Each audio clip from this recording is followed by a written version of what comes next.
This episode of the Recovery Couch is brought to you by Greg Swartz at RE/MAX Victory and Affiliates. Whether you're buying or selling your home, Greg brings heart, hustle, and honesty to every deal. Call Greg at 937-477-8975 today. What's up, everybody? Welcome back to the Recovery Couch. I'm your host, Brandon Couch, and today we're jumping into episode 2 of our series on understanding cognitive behavioral therapy, aka CBT. Last time we learned that the way you think can change the way you feel and the way you act. Today, we're going to learn a super simple way to remember how this works. It's called the CBT Triangle. So, for the sake of the conversation, picture a triangle in your mind. 3 sides, 3 points. Now, imagine this. 1 point says thoughts. 1 point says feelings. And the last point says behaviors, which include your actions. That triangle is the key to understanding how our minds work. So let's break this down.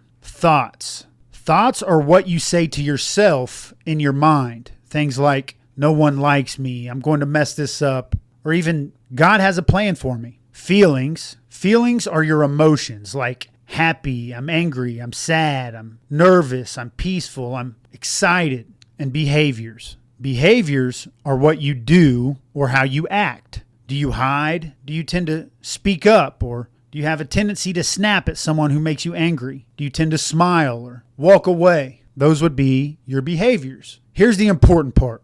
All 3 of these are connected.